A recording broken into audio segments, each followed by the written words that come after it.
pues hoy iniciamos las clases de posgrado en la universidad y comprenderán que no puedo llegar tarde a mi primera hora de clase. Pero bueno, yo soy experta en temas del Parlamento, con lo cual en algún momento nos veremos, tarde o temprano, no se podrán deshacer de mí porque aquí nos encontraremos en algún otro espacio. El tema que bueno, primero que nada, también ya estoy obviando hasta los agradecimientos. Muchas gracias al diputado Ricardo Gallardo y a la licenciada Roxana Luna por haberme invitado para estar aquí con ustedes. El tema que me asignaron pues fue el de órganos autónomos y Estado democrático. Como yo sabía que aquí iba a estar mi muy querido colega, el doctor Ciro Murayama, y se iba a centrar justamente en temas del INE, yo voy a intentar darle una perspectiva distinta a mi exposición, porque la primera pregunta que creo que nos debemos hacer es ¿de qué manera participa el Congreso con los órganos autónomos? ¿Cuál es la importancia del Congreso o de su relación con los órganos autónomos? Y a mí me gusta incluir este tema dentro de un concepto mucho más amplio que no solamente tiene que ver con los órganos autónomos, sino con la cantidad de nombramientos que tienen que hacer las cámaras en un Estado democrático. Esos nombramientos corren a cargo, por supuesto, en algunos casos, en el caso mexicano, de la Cámara de Diputados y, por supuesto, de la Cámara de Senadores. Recientemente ustedes han tenido aquí nombramientos muy significativos que es necesario repensar y replantearse. El primero de ellos, un ministro de la Corte, y hace muy poco tiempo, nada más y nada menos que el nombramiento del fiscal general. Como ven ustedes, son órganos pues autónomos o con relevancia constitucional, como se dice en la doctrina, pero que son o tienen atribuidas funciones importantísimas. Ya se decía aquí que algunos de estos órganos surgen justamente para ir debilitando la omnipresencia del Poder Ejecutivo o del fuerte presidencialismo que nosotros experimentamos durante 70 años de vida constitucional. Por eso me parece que es importante que el Congreso y fundamentalmente la oposición se plantee esa interrogante: ¿qué es lo que debo de hacer yo en cada uno de estos nombramientos tan importantes que tengo de órganos autónomos o no autónomos? Ustedes nombran desde órganos autónomos hasta jueces, hasta magistrados, hasta ministros, hasta etcétera, etcétera, etcétera, en cualquier cantidad de materias. Por eso pienso que este es un tema que para mí, en mi perspectiva parlamentaria, debe incluirse en esta lógica de control parlamentario, en esta lógica también de pesos y contrapesos que implica un Estado democrático.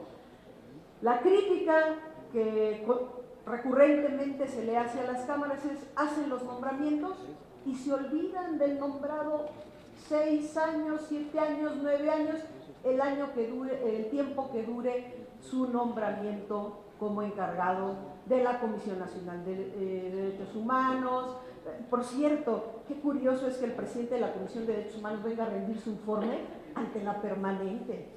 O sea, perdón, ahí hay que operar una reforma para que el presidente de la Comisión Nacional de Derechos Humanos presente su informe ante el Pleno del Senado. Que no puede venir a la permanente, por favor. La permanente, además, desde el punto de vista doctrinario, es un órgano cuestionable todavía hasta nuestros días por su propia integración, ¿sí? ¿Por qué más diputados? ¿Por qué menos senadores? En fin, ¿no? Eso lo podemos discutir si quieren, pero en todo caso me parece que la importancia de los derechos humanos es tan importante en este país, tan relevante, para que no sea tan reiterativo, que debería el presidente de la Comisión presentar su informe ante el Pleno del Senado de la República. Y desde luego no solamente un informe protocolario, sino un informe en la lógica del control parlamentario, es decir, que el presidente sea cuestionado, sea interpelado sobre la materia de derechos humanos. Porque también es cierto, miren, que muchos de estos órganos autónomos hemos invertido muchos recursos humanos, materiales, económicos, y bien a bien no vemos disminuciones. Hace un momento que me antecedía en el uso de la palabra lo decía, ¿no? Las violaciones en materia de derechos humanos a las mujeres, pues estamos en números rojos. ¿Qué están haciendo nuestras comisiones locales y nuestra Comisión Nacional? Entonces pienso que esta perspectiva no vale incluso solo de las cámaras o del Congreso Federal, porque si aquí el tema es complicado, ustedes mejor que yo saben que en los congresos locales estos temas son 10 veces más complicados. Tenemos que entender la lógica del control parlamentario como una reciprocidad.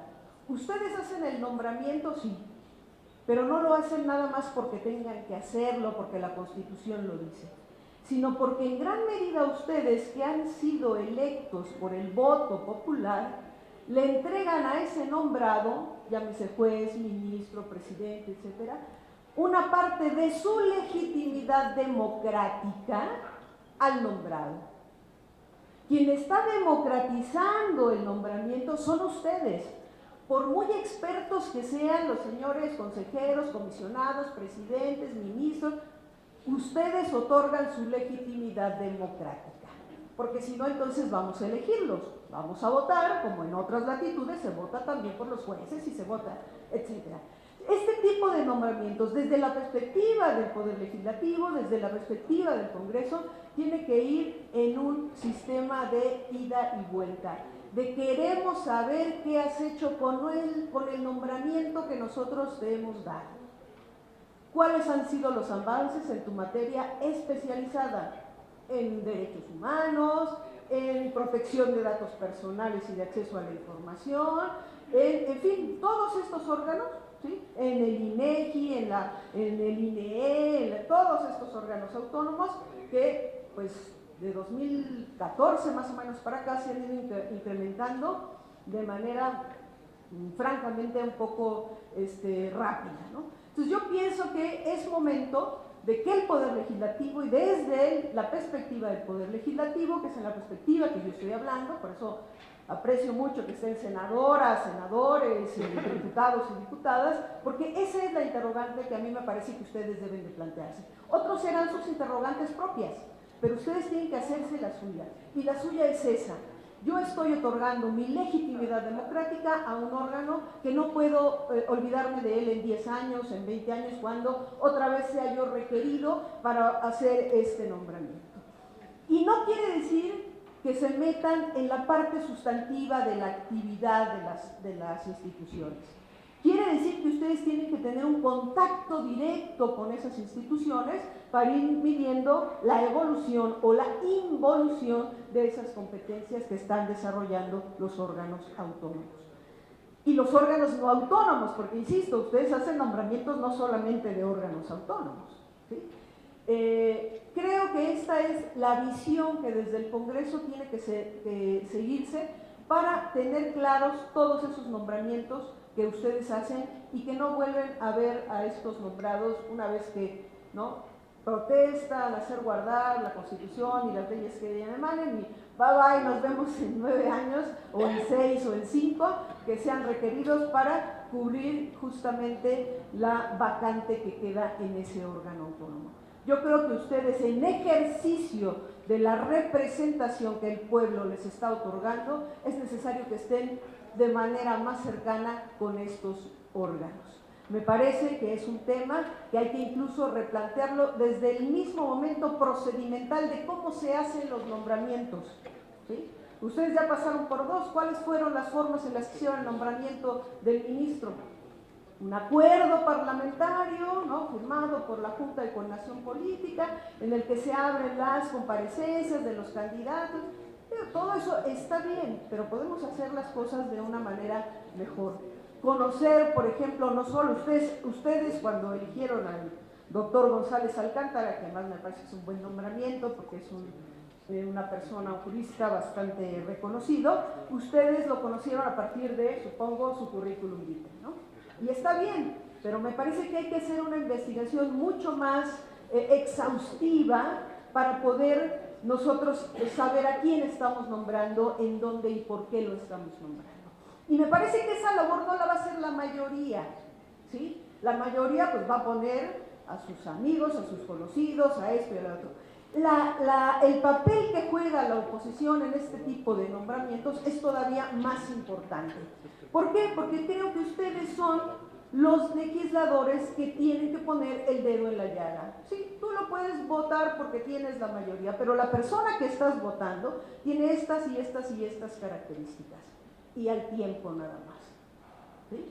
Me parece que este es un muy buen momento ¿sí? Porque ahí les vienen otros nombramientos ya, ¿sí? En el que es preciso pensar y repensar y replantearnos cuál es mi posición como grupo parlamentario, como diputado de oposición o como senador de oposición en este tipo de nombramientos.